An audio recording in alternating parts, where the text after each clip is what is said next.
very exciting. We've got the advanced story mapping training with Mike Rinard. Want to make sure everybody's aware of that. Got it on the calendar that you've registered. All you Copy Chief members.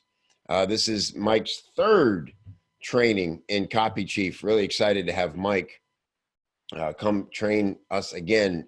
And the reason Mike has done 3 trainings is because he is just absolutely, as they say, crushing it with the Facebook ads. And what I love about it, well, personally, what I love about it is Mike is my Facebook ads campaign manager. So that means that I have been the benefactor of all of Mike's great advances, learnings, teachings, testings, and we've got our ads humming. We are ROI positive and have been for over a year now on our front end leads, which means we essentially are getting free buyer leads into our funnel, which is a pretty darn good thing.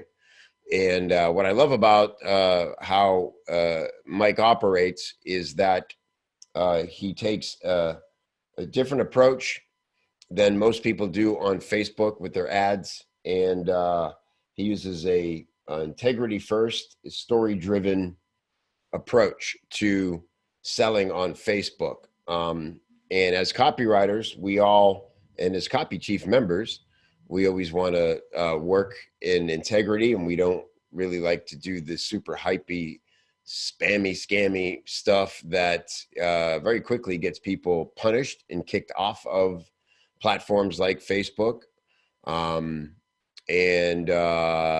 You know, we want to be in the camp of sort of the white hatters who sell with integrity and do things right and don't run into those problems. Now, all that to say, that doesn't mean that you won't ever wake up one day with a unfortunate surprise from your ad platform. You know, the ad platforms are notorious for sometimes booting you or shutting down ads or disapproving ads with not enough information as to why. And that can be, you know, anywhere from super frustrating to devastating to a business if they're driving a huge amount of leads from those platforms. However, we've seen a pattern in why certain companies and certain styles of ads have more trouble than others. And when you write story-based ads on Facebook, they do 2 things. Well, actually 3 things. One is they immediately compel your viewer, your prospect, to give you more of their attention. It's easy to get attention, right? You just make a video where you do lots of this crap, or you put a really outrageous image in there, and that'll maybe stop the scroll. But that's worthless if you don't do anything with the attention you get on that, you know, from that prospect, right? So story, as we know, well done, is a very great way to get people focused, paying attention, reading on, getting down to the click. And so that's the first thing it does. It wins the battle for useful attention. 2 is it allows you to bond with your prospect when they read your story and they start to relate to what you're saying, and they say, yep, that's me, that's me, that's me. This sounds like something I could use. It seems like this person really gets me, really understands the situation I'm in. I think I'll engage further with this person. 3 is it helps, particularly on Facebook, it helps you do what Facebook wants you to do as an advertiser, which is please their audience. Please their audience. As you know, the way we use Facebook and all social media now is we're sharing, constantly sharing everything we're doing. And we sort of have like this other life we live online, right? We communicate differently. We have conversations. We keep up with people differently. We're sort of always like judging our standing on social media. Just, you know, they've done a masterful job of figuring out how we react and respond to things. You've probably read articles that, you know, those little red dots that you have engagement, you have alerts, you have somebody mentioned you by name, somebody tagged you, somebody did this or that, or, liked or responded to your post, that is a little dopamine hit every time you see that. It's much like slot machines and what they've figured out about how to make slot machines in casinos so addicting, right?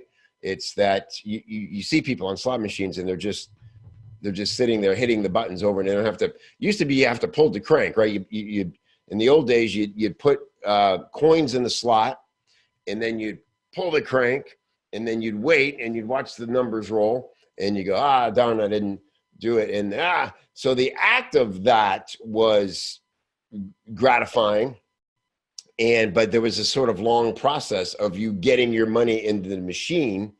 And so they said, well, how the hell can we speed that up? So, of course, now it's all digital. And you see people now, they're just sort of numb, staring at the screen and just hitting the button. So they'll get a little win, but they don't even really celebrate. I got a little money. If it's a group of people and they're not really slot addicted, then they might, cheer. But they keep going, essentially. You just keep going and pressing that button. And you could just see the sort of addiction and the zombiness behind it, because they've figured out that if the way they balance the winnings to the losing, to keep you at that slot machine, feeding it, you're further invested, you're further engaged with the payoff. And so, in casinos, you hate walking away from a machine that you spent time in, because you're like, I just fed that machine, and then somebody's going to walk up and hit the damn button, and the bells are going to go off, and the security guard's going to come over, and they're going to bring them a briefcase of your money, essentially, right? So it's similar to how we react to social media. But point of all that being, so sure, we have sort of like this behemoth, and they've like engineered this beast for us to all sort of like bow to every day. Sure, you could look at it like that. That's kind of how it is. However, it's there, and it's a great tool for us. Everybody's using it, billions of users out there, and it's a fantastic way for us to get our ads in front of people. And what they want us to do as advertisers is give their users on their platform a good experience. And that means sharing something cool, right? Helping them feel excited, helping them feel empowered, helping them feel smarter, more educated, entertained. And stories are a great way to do that. So the way you judge, and Facebook judges your standing in their world is, are you getting engagement on your post? Are you getting shares on your post? Are you getting comments on your post? All that increases how they see your standing, your value, how you're treating their platform. So all that to say, if you're still on the outskirts of Facebook advertising, or if you're in the thick of it, of course, these things, we need to do our best in advertising on Facebook to engage the users there the same way they like to engage with other users when they're not viewing an ad. So give Facebook users the experience they want to have on Facebook, which is to feel a little smarter, a little more plugged in, a little more valuable for being there. And so that's why story writing is now the most powerful thing I think you can do in this industry. It's always been important. We've always known that story is one of the most critical pieces of the copy component. But I would venture to say that today more than ever, because of the way we interact so much on Facebook and other social platforms, story is now king. It is now king. I've spoken to very high level people in some of the biggest publishers, and they all tell me, Kev, if you want to help freelancers be more valuable, tell them to study the hell out of story, always practice their story writing abilities, study screenplays, use dialogue, all those things are what they sit around and judge and toil over now in these high level meetings for these major copy campaigns that go out. obviously also when we think about video, it's a lot like producing the way they do VSLs now, video sales letters, is more akin to how they put together an episode of television than it is writing a sales letter, right? They sit around and they do table reads of the script, and they're judging it. Is it compelling? Is it confusing? Is it what is? And they review every slide to make sure that every single slide does its job of getting you further into the story, right? And so they focus on story, dialogue, attention, tension, conflict and resolution, and all those things that we watch TV for, that we watch great shows for. So more than ever, we are entertainers. We are entertainers as much as we are salespeople in copywriting. And I think that's really good news for us. I think that's really exciting. Everybody I know who's a good copywriter, who loves copywriting, studies these things and loves these things, and has their favorite movies. And I don't think we're just here to sell. We're here to be writers and be creative and entertain.